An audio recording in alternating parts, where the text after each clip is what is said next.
네, 안녕하십니까. 여러분의 입행을 함께하는 탑뱅커입니다. 오늘은 여러분과 함께 지난 시간에 이어서 기업은행의 자소서 작성 방법을 안내해드리는 시간을 가지도록 하겠습니다. 제가 늘 드리는 이야기지만 은행의 자소서에는 정답이 있습니다. 그래서 오늘도 그 정답을 여러분들이 이해하실 수 있도록 지금부터 제가 열심히 도와드려 보도록 하겠습니다. 자, 이 영상을 본 분과 보지 않은 분들의 점수 차이가 극명하게 갈릴 수 있도록 지금부터 제가 열심히 진행을 해보도록 하겠습니다. 자, 이력서 작성 시에 주의할 부분, 직무기술서 교과목 입력할 때 어느 정도는 해야 되는지 이런 부분들은 지난 시간에 스펙에 대한 안내와 함께 기업은행 입행하시는 분들의 스펙 안내와 함께 다른 영상에서 안내를 드렸으니 이 부분은 그 이력서 부분이나 스펙에 대해서는 다른 영상을 통해서 살펴보시면 되시겠고요. 지금 이 시간에는 주로 이력서 부분 말고 자소서 부분에 대해서 집중적으로 안내를 드릴 예정입니다. 자, 오늘은 9월 4일인데요. 아마 탑뱅커의 자소서 첨삭 접수는 9월 4일 오늘을 마지막으로 9월 5일부터는 더 이상 받지 않게 될 것 같아요. 그래서 여러분들이 만약에 9월 5일 이후의 영상을 보신다면 이 영상을 참고하시고 그냥 이제 참고하셔서 잘 작성을 해보시기를 바랍니다.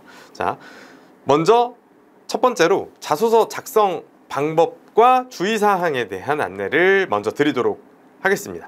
자, 먼저 여러분도 채용설명회, 기업은행의 채용설명회 누구든지 다 볼 수 있어요. 기업은행의 유튜브 공식 채널에 가면 원래 기존까지는 기업은행이 채용설명회 2시간 진행하면 그 중에 1시간만 잘라서 업로드하고 뒷부분은 주요 내용들은 업로드 안 했었는데 이번에는 그래도 뒤에 내용들까지도 그냥 통으로 다 업로드를 했더라고요. 그래서 여러분이 누구나 보실 수 있습니다. 자, 그래서 블라인드 주의해야 된다. 블라인드에 대해서 굉장히 보수적으로 접근을 해야 되고 아리까리하면 그 내용은 안 적는 게 좋겠다. 그래서 대표적으로 예를 들면 많이 하는 실수가 성별에 대한 내용이 들어가면 안 됩니다. 자, 군대는 어떤 거예요? 군대는 성별에 대한 내용일까요? 군대는 여군도 군인이 있죠. 경찰도 여경이 있는 것처럼. 그래서 군대 이야기가 들어간다고 해서 꼭 남자라고 확정되지는 않습니다. 여군도 요즘에는 많이 있기 때문에 실제로 장교 전형에 지원하는 분들 중에 여군도 많습니다. 자, 그래서 여러분들이 블라인드에 있어서 성별에 대해서 만약에 군대 내용을 소재로 적을 때는 적어도 된다. 근데 성별이 드러나면 안 된다라는 부분은 이제 잘 체크해 주시면 되시겠고, 학교의 이름에 대해서도 이제 학교의 이름은 여러분들이 안 쓰겠지만 학벌은 쓰는 경우가 있어요. 예를 들면 경영학을 전공하면서, 자, 이런 것보다는 경영학을 공부하면서 뭐 재무제표에 대한 내용을 공부하면서 이런 식으로 바꾸어서 쓰셔야 됩니다. 그래서 학벌이나 학교명, 학교 이름을 유추할 수 있는 내용 들어가면 안 되고, 심지어 동아리 이름도 그 학교에만 있는 동아리라면 들어가면 안 됩니다. 자, 그래서 블라인드에 대해서 여러분들이 조금은 주의를 기울이시기를 바랍니다. 자, 그리고 챗GPT 활용에 대해서도 예전에 2024년 상반기까지만 하더라도 정보공개 청구를 통해서 제가 물어봤을 때 이제 상반기까지는 괜찮았어요. 뭐 챗GPT 걸러내는 거 없다라고 했었어요. 근데 하반기부터는 2024년 하반기부터 좀 기조가 달라져서 챗GPT 사용하지 마라, 자제해라, 이런 방향으로 이제 안내를 바꾸었어요. 그리고 다른 은행들의 사례를 보면 어느 정도 이제 기술적으로 챗GPT를 통해서 작성한 것들을 좀 걸러내기 위해서 노력하고 있는 것으로 보입니다. 그래서 기업은행의 자소서를 작성함에 있어서도 이제는 챗GPT 활용을 조금은 자제, 어느 정도 참고를 검색을 하거나 큰 틀을 잡을 때 참고할 수는 있겠지만 그걸 활용해서 완벽하게 글을 작성하려고 시도하는 건 좋지 않을 것 같아요. 자, 그 다음 어떤 소재가 좋은가, 은행 관련 소재여야 되나, 이런 부분에 대해서는 꼭 은행 관련 소재가 아니어도 된다. 채용 설명회에서 이야기하듯이 꼭 은행 관련 소재가 아니어도 된다. 그래서 기업은행의 자소서 작성에 있어서 이제 채용 설명회에서 이야기하는 주요 내용들을 여러분들에게 좀 요약을 해드려 봤고요. 자, 자소서 적부심사잖아요, 기업은행은. 그럼 좀 어때요? 대충 쓰고 싶은 마음이 들 수도 있고요. 챗GPT를 활용해서 대충 써서 글자 수 맞춰서 내고 싶은 마음이 많이 들 수가 있습니다. 자, 기업은행의 자소서는 그럼 1차 적부심사면 도대체 이 자소서를 왜 열심히 적어야 되는가? 2차 면접 갈 때도 안 써요. 2차 최종 면접 갈 때도 기업은행의 자소서가 주어지지 않고 주로 제가 기업은행의 2차 최종 면접 기출질문을 다 이렇게 모아서 쭉 데이터를 모아서 보지 않습니까? 그러면 2차의 기출질문들은 다 1차 면접의 인터뷰 면접 보면서 1차 면접 단계에서 이렇게 생긴 서류를 작성을 하게 됩니다. 다시금 약간 약식 이력 신상서라고 이제 제가 통칭을 하도록 하겠습니다. 그래서 이 내용에 기반해서 최종 면접이 진행이 되기 때문에 기업은행에서 지금 여러분들이 작성하는 자소서는 딱 한 번 1차 실기시험에서만 쓰이게 됩니다. 2차에서 안 쓰이고. 자, 그래서 기업은행의 자소서는 지금 이걸로 서류 통과할 때는 사실 아까 위에 요 내용들 불성실 기재 아니면 되고 블라인드 잘 지키고 요런 부분들만 어느 정도만 맞추면 불성실 기재 아니고 블라인드에 저촉되지만 않으면 그리고 직무 관련 교육 시간만 어느 정도만 좀 입력이 되어 있으면 여러분들이 서류 통과하는 데는 어렵지는 않으실 거예요. 그럼에도 불구하고 기업은행에서 이제 1,000명에서 2,000명 정도가 매번 탈락을 하고 있는 건데 그 1,000명에서 2,000명은 블라인드 저촉 혹은 이제 불성실 기재인 거죠. 기업은행도 필기시험의 어떤 시험 장소가 한정이 되어 있으니까 무한정 모든 사람에게 시험을 보게 할 수는 없겠죠. 자, 어쨌든 그 기업은행의 경우에 이런 부분만 주의하시면 1차 서류는 통과할 거고 1차 면접 가실 때 인터뷰 면접에서 이 자소서는 쓰이게 될 거다라고 여러분들이 이해하시면 되겠고 최종에서는 이 이력신상서에 기반해서 다시금 작성한 것을 바탕으로 면접이 진행된다. 자, 이렇게 이야기를 드리고 싶습니다. 자, 그 다음에 이제 그래서 일단 자소서 쓴 게 언제 쓰이는지 여러분께 안내를 드렸고 지금의 채용 방식, 기업은행의 지금의 채용 방식은 언제 정착이 되었는가. 자, 이 내용을 알아야 기업은행의 자소서에 뭘 써야 되는지를 여러분들이 이해하실 수 있게 됩니다. 자, 지금의 기업은행의 채용 방식은 2024년 상반기에 정착이 되었습니다. 그 전까지만 해도요. 서류심사에서는 직무기술서도 서류 단계에서 서술을 해야 되었고요. 굉장히 많은 글자를. 그리고 서류심사에서 한 항목당 글자 수도 훨씬 더 많았습니다. 그래서 학점이나 학벌이나 어떤 영어 점수는 보지 않았지만 서류 단계를 제출하는 것 자체가 굉장히 노동력을 많이 요했습니다. 근데 그런 걸 이제 취준생들 힘들지 말라고 조금은 완화했고요. 그리고 직무기술서는 이제 1차 면접 가는 사람에 대해서만 제출하게 했고요. 필기시험도 심화전공 난이도 상에서 상식 수준으로 조금은 낮추었고요. 여러분들의 입장에서는 여전히 어렵게 느껴지실 수 있지만 2024년 상반기 이전에 비해서는 이게 쉬워진 거고요. 그 다음 실기시험에 있어서도 합숙 면접에서 당일 면접으로 바뀌어서 2024년 상반기에 지금의 채용 방식이 정립이 되었다고 이야기를 드릴 수 있겠습니다. 아니 근데 그 이야기를 왜 지금 2024년도 아닌데 지금 이거 하고 있는 거냐. 그 이야기를 드리는 이유는 이 부분을 이야기 드리려고 하는 건데요. 기업은행은 다른 은행들과 달리 인재상 검색해 보셨으면 자소서 쓸 때 대부분 인재상 한번 검색해 보잖아요. 그리고 여전히 인재상이 이제 검색하면 나오기는 합니다. 근데 그게 기업은행의 공식 홈페이지에 나오는 게 아니라 뭐 블로그 같은 데서 이제 예전에 있던 것들이 나올 텐데 기업은행은 2024년 상반기부터는 인재상을 없애고 IBK 웨이라고 하는 기업은행의 일하는 방식에 맞는 사람을 채용하겠다라고 이야기를 바꿨습니다. 기업은행이 2024년 상반기 때 처음 이 내용을 이제 언급을 해주셨고 그래서 기업은행의 인재상은 없어졌고 이제 IBK 웨이라고 하는 저기에 부합하는 사람을 채용하는 과정이다라고 이제 언급을 해주셨고 그리고 기업은행의 핵심 가치는 아직 홈페이지에 남아 있는데 이 IBK 웨이는 여기 기업은행의 핵심 가치와 연결이 됩니다. 자, 그래서 우리가 지금 여기 이제 기업은행에는 인재상 없어지고 IBK 웨이가 생겼다. 이 내용이 어느 정도 다 이 핵심 가치에 들어가 있는 건데 그래서 IBK 웨이와 핵심 가치의 내용을 여러분들은 자소서에 표현해 주면 됩니다. 자, 여기 이제 이렇게 4개가 이제 보이죠. 4개의 단어가 보이죠. 자, 그래서 요거 가지고 제가 한번 여러분께 안내를 좀 드려보면, 먼저 자소서 각 1번에서 4번까지 항목에 대해서 방향성을 정해드려 볼게요. 소재의 방향성.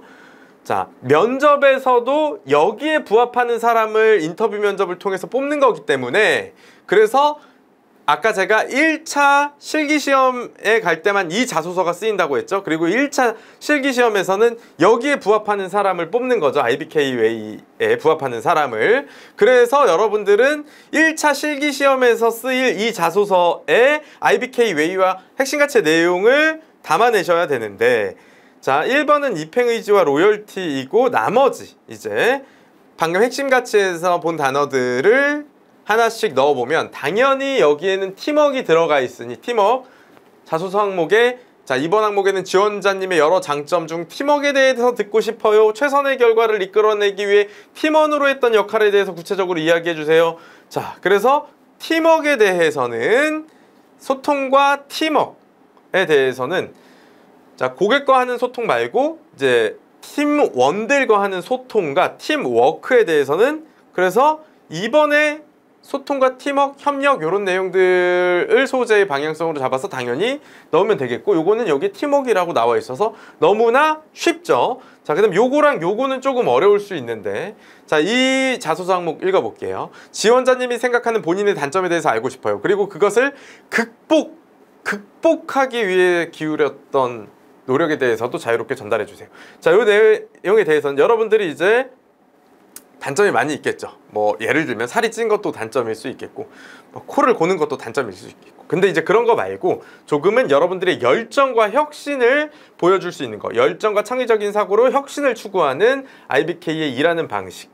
자, 여기에서도 새로운 시도와 혁신을 장려하는 문화, 창의적인 사고로 주변을 개선해 나가고 새로운 시도를 하고, 이런 거예요. 자, 그래서 여러분의 단점을 서술하고 그 단점을 극복하는 과정에서 도전과 혁신을 좀 하기 위해서 노력했던 게 있으면, 그런 내용을 바탕으로 여기는 가시는 게 좋겠고, 자, 그 다음에 여기 마지막 은행원이라는 직업이 지원자님께 왜 어울리는지 궁금합니다.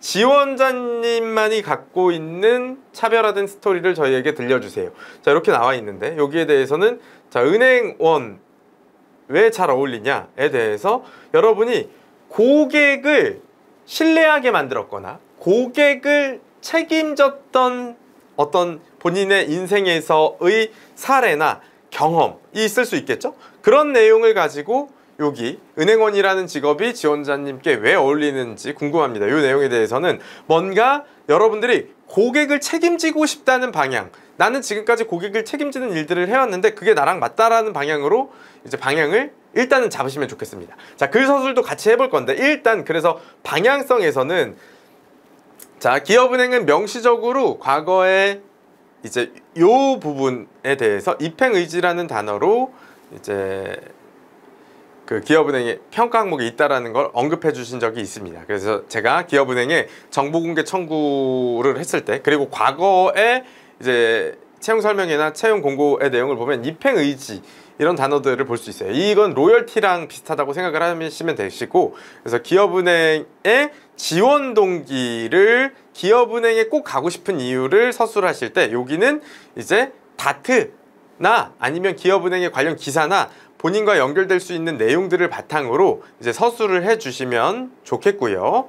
자, 기업은행에 대한 관심도나 열정을 보여주시는 방향으로 서술하시면 좋겠고, 자, 요거는 아까 소통 협력하는 방향으로 이제 팀워크를 보여주시면 되겠고, 요거는 이제 단점을 극복하는 과정에서 새로운 시도를 해본 내용들이나 혁신적으로 해본 내용들을 바탕으로 작성해 보시면 좋겠고, 요거는 고객에 대한 책임감 이런 것들을 드러내는 방향으로 서술을 해보시면 좋겠습니다. 자, 먼저 방향성을 이렇게 잡아드렸고, 그 다음에 이제 한번 4번이 조금 어렵게 느껴지실 것 같아서 4번에 대해서 함께 작성해보는 시간을 가지려고 합니다. 자, 먼저 여러분도 따라오면서 요 순서대로 글을 작성해 보시면 좋을 것 같아요. 먼저 요 4번 항목에 대해서 은행원이라는 직업이 지원자님께 왜 어울리는지 궁금하다. 자, 요거에 대해서 아까 본 것처럼 이제 고객을 대하는 직업을 선택하고 싶은 이유를 서술하고 요 순서대로 이제 진행을 해볼 건데요. 자, 고객 만족을 위해 노력하고 도전하는 일이 잘 맞아 은행원이라는 직업에 제가 잘 어울린다고 생각을 합니다. 너 은행원이랑 왜 잘 어울려?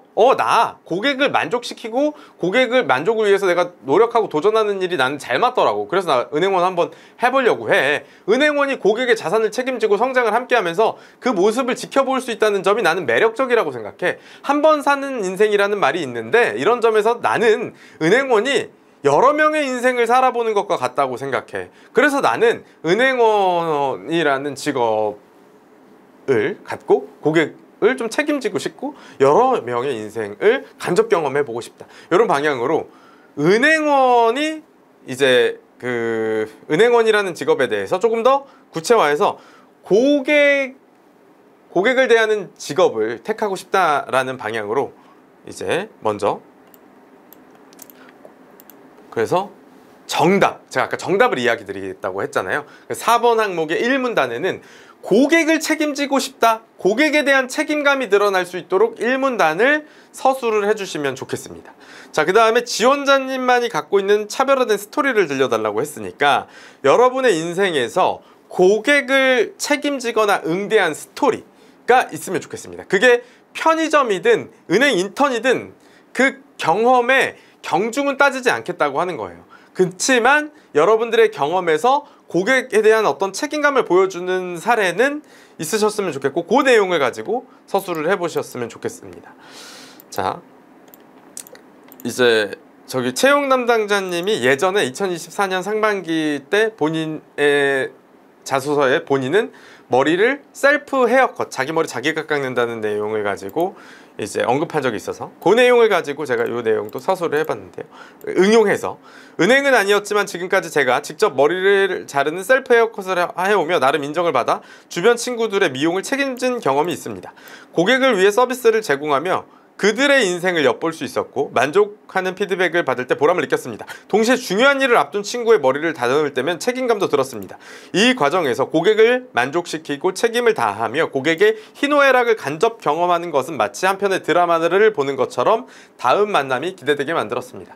자, 이렇게 차별화된 나만의 스토리를 가지고 고객을 책임진 나의 구체적인 사례를 이 문단에다가 적어보시면 좋겠어요. 여기에 여러분이 편의점에서 일을 했던 거든 은행 인턴을 했던 거든 국민연금 공단에서 인턴했던 거든 아니면 텔레마케팅 하면서 고객 전화한 거든 어쨌든 고객에 대한 책임감을 드러낼 수 있는 내용이 이 문단에 들어가면 좋겠습니다.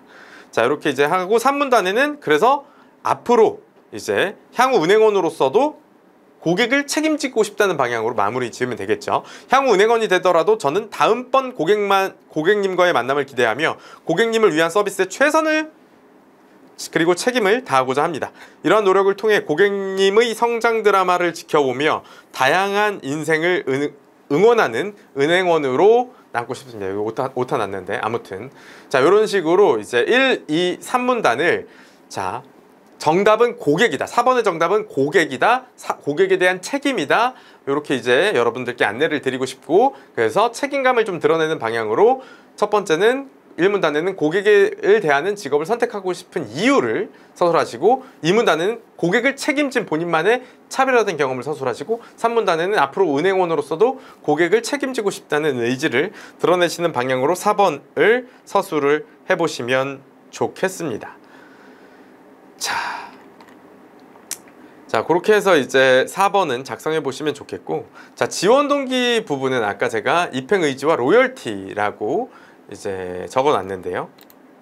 지원 동기 어려워하는데 어떻게 해야 되냐. 자, 지원 동기를 쓰는 방법은 여러 가지가 있을 거예요. 제가 이제 유튜브에 기업은행의 지원 동기 예시 이전에 여러 개 올려놓은 것도 있으니까 한번 참고해 보셔도 좋고요. 자, 여기서 이제 기업은행의 요 채용 설명이 나오신 분 중에 한 분이 이제 다트 내용을 좀 보면 좋겠다 이런 이야기를 합니다. 그래서 기업은행의 다트 내용 중에 주요 내용과 함께 다트 내용 플러스 여러분들이 알고 계시면 지원 동기 작성에 도움이 되실 내용을 제가 지금부터 빠르게 정리해 드리도록 하겠습니다. 자, 먼저 이제 사실 다트 이전에 기업은행의 설립 취지와 존재 목적부터 이해해야 합니다. 기업은행은 이제 다른 은행들과 달리 중소기업은행법에 따라서 설립이 돼서 다른 은행과는 또 달리 할 수 있는 역할의 차이가 있습니다. 다른 우리가 예대마진이 은행의 주수익원이라고 하잖아요. 그런데 기업은행은 예대마진이 은행의 주수익원인데 그 자금의 조달 방식, 예금을 싸게 끌어와서 대출을 해주고 그 대출은 최대한 비싸게 해서 예금은 싸게 끌어오고 대출은 비싸게 해서 예대마진을 늘리는 것이 은행들의 수익성 확보 전략이고 우리나라 은행들이 먹고 사는 길이죠. 자, 그런데 기업은행은 자금의 조달 방식에 있어서 독자적인 하나의 툴을 갖고 있습니다. 그래서 예금 원툴이 아니라 이제 중소기업 금융 채권을 통해서 자금을 조달할 수 있는데, 채권이라는 건 돈을 빌려오는 거예요. 그래서 뭐 개인이나 기관들로부터 돈을 빌려올 수가 있는데, 중소기업 금융 채권 발행을 통해서 중소기업 은행 자체적으로 돈을 끌어와서 그걸 재원으로 해서 대출을 해줄 수가 있습니다. 그런데 이렇게 중소기업 금융 채권은 발행하면 돈을 빌려오는 거니까, 야, 채권 이거 줄 테니까 나중에 돈 갚을게, 채권 가지고 있어, 돈 내가 이자 쳐서 갚을게 해서 돈을 끌어와서 그거 가지고 코로나 시기나 아니면 중소기업들 어려울 때 이제 대출의 재원으로 쓰게 되는 겁니다. 그러다 보니까 최근에 경기가 어려웠잖아요. 2020년부터 코로나 시작하고부터 계속 어려웠잖아요. 그래서 기업은행은 중소기업 금융채권의 발행 규모와 한도를 지속적으로 늘려오면서 비가 올 때 우산을 뺏지 않고 우산을 씌워주는 은행이 되겠다는 목표 아래 이렇게 계속 중금채 한도를 확대해 왔습니다.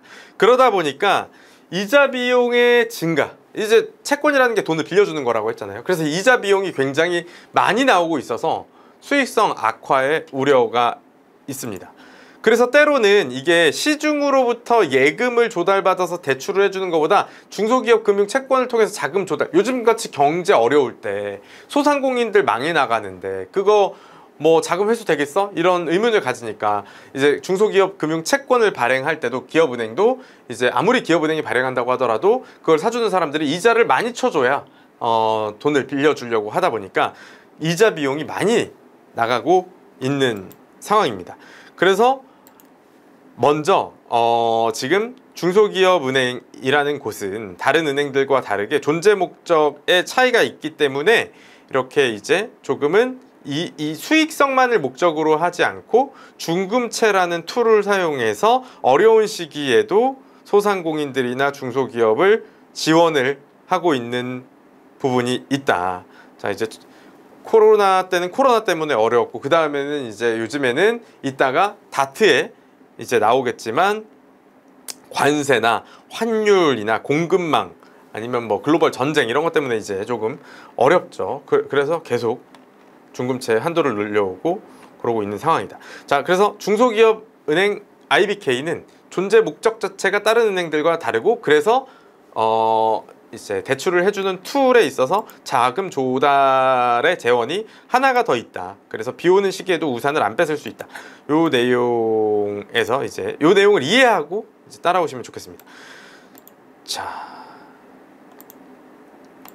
그래서 이제 일자리나 이런 것들이 우리나라가 대부분 어때요? 이제 중소기업에 다니시는 분들이 99%다 보니까 요 근간이 무너지면 우리나라 국민들의 생계가 위협을 받잖아요. 그래서 중소기업 은행을 통해서 중소기업 은행이 수익성을 확보를 좀 못하더라도 그런 존재 목적을 가지고 있다. 자, 현재의 다트에 나온 시장 상황을 보면 미관세 정책, 고환율, 고물가, 장기와 지정학적 리스크, 환율이 조금은 낮아졌더라도 지금 고환율이라고 생각하는 거예요. 지정학적 리스크, 이 전쟁을 말하는 거죠. 이런 대외 불확실성의 심화로 금융시장의 변동성이 확대되고 있다.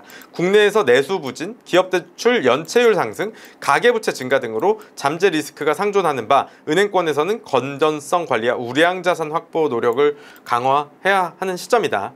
이런 내용이 이제 다트에 나오고 있고, 그래서 지금 시장 상황에 대해서 제일 처음에 나온 게 뭐예요? 이제 관세 뭐 이런 거 나오고 있고, 고환율 이런 이야기나 이런 것들이 이제 지금 국민들도 어렵게 하고 기업들도 어렵게 하는 거죠. 고물가, 지정학적 리스크 이런 것들이.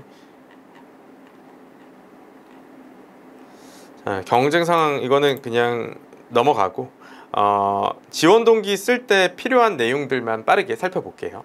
자, 여기 이제 기업은행이 이런 상황에서 경쟁사들과 싸워서 우위를 점하기 위한 주요 수단이 뭐냐. 중소기업은행은 이제 아까 중금채, 그건 이제 근간이 되는 거고, 그거 말고도 중소기업 금융시장에서의 초격차 유지, 기업과 산업의 혁신성장 선도 등의 혁신금융 추진을 통해, 혁신이라는 단어가 여기 나오죠. 추진을 통해 경쟁력을 강화하고 특히 중기금융 초격차를 위해 금융지원뿐만 아니라 요즘에는 비금융지원을 늘려가고 있습니다. 경쟁력을 확보하기 위해서. 첫 번째가 금융지취 프로그램이고요. 그 다음에 RBK 창공을 통한 스타트업 지원, 벤처 생태계 조성, 박스 플랫폼을 통한 중소기업 경영 및 디지털화 지원, 기업 승계 종합 솔루션 등 비금융 서비스를 제공하고 있다. 이를 통해 기업의 생애주기 전 과정에 대한 맞춤형 지원 체계를 강화하고 있다. 자, 그래서 여러분이 이제 지금 기업은행이 어떤 목적으로 설립됐고 경쟁사들과 경쟁에서 이기기 위해서 최근에는 비금융적으로 혁신을 강화하면서 서비스들을 많이 이제 해나가고 있고, 여기 있는 거 말고도 사실 비금융적인 서비스를 만들고 있는 것들이 많이 있습니다. 자, 그 다음에 이제 글로벌로도 진출하려고 하고 녹색금융도 열심히 하려고 하고 IB도 열심히 하려고 한다. IB 중에서는 제일 열심히 하는 게 뭐예요? 문화 콘텐츠 금융. 그래서 직접 인베스트 뱅킹, 그래서 투자금융 분야에서는 기업은행은 이제 영화 산업이나 문화 콘텐츠 산업을 발전시키기 위해서 그쪽에다가 직접 투자를 많이 하죠. 자, 그래서 기업은행이 여러분들이 이제 이렇게 다트 내용을 살펴봤는데, 기업 분석 내용을 살펴봤는데, 이렇게 기업은행이 하고 있는 내용들 중에 본인과 관련 있는 걸 찾아보세요. 글로벌 금융벨트 확장을 하는 거든, 아니면 녹색 금융이든, 아니면 이제 여기 있는 박스 플랫폼이나 이제 이런 쪽이든, 자, 최근에는 이제 비금융 쪽으로 힘을 쏟고 있다. 소상공인에 대한 비금융 서비스도 있고요. 중소기업을 위한 비금융 서비스도 있고 많이 있습니다. 많이 만들고 있습니다. 많이 만들어 놨습니다. 자, 여기 다트에는 이제 한정돼서 적혀 있지만 비금융적으로 요즘에는 열심히 하고 있다. 자, 그래서 이제 중소기업 은행의 어떤 목적으로 설립됐고 요즘에는 어떤 방식으로 그런 목적을 더 달성하기 위해서 노력하고 있는지 살펴봤습니다. 자, 그럼 지원 동기를 우리가 서술을 할 때도 예를 들면 기업은행을 선택한 이유에 대해서 다른 은행과 달리 수익성만을 목적으로 하는 것이 아니라 은행채를 중소기업 은행 채권을 발행해서 비 오는 시기에도 우산을 씌워줄 수 있다는 게 기업은행을 선택하는 첫 번째 이유가 될 수 있겠고, 두 번째는 이제 비금융적인 서비스에 대해서도 고객, 소상공인들이나 기업 고객을 지원하기 위해서 노력을 하고 있는 부분들이 있다는 걸 가지고 이제 이야기하면서 본인도 그런 일을 같이 하고 싶어서 기업은행에 지원하고자 한다라는 방향으로 서술을 해보실 수가 있겠죠. 자, 이렇게 해서 지원 동기 부분을 서술할 때 기업은행의 설립 목적과 다트 내용을 응용해서 관련 내용을 조금 더 찾아보면 본인만의 차별화된 지원 동기를 올바른 방향으로 작성하시는 데 도움이 될 것 같습니다. 자, 여기까지 해서 제가 여러분께 기업은행의 2025년 하반기 자소서 작성 방법을 상세히 안내해 드려 보았습니다. 도움이 되셨으면 좋겠고 잘 준비하셔서 좋은 결과 있으시기 바라겠습니다. 자, 기업은행의 필기와 관련해서는 정소영 회계사님이 유튜브 영상에 올려놓은 내용이 있으니 한번 살펴보시면 되겠고, 저와 정소영 회계사님이 직접 이제 국민은행도 그렇고 기업은행 필기시험도 직접 보고 이제 같이 그 시험에 대한 후기와 어떤 문제들이 출제되는지, 어느 정도의 난이도로 출제되는지 안내드린 영상이 있으니 그 영상을 참고하셔서 필기 준비하실 때에도 방향성 잡아보시면 도움이 되시겠습니다. 자, 여기까지 해서 기업은행에 대한 서류 전형의 안내를 마치도록 하겠습니다. 감사합니다.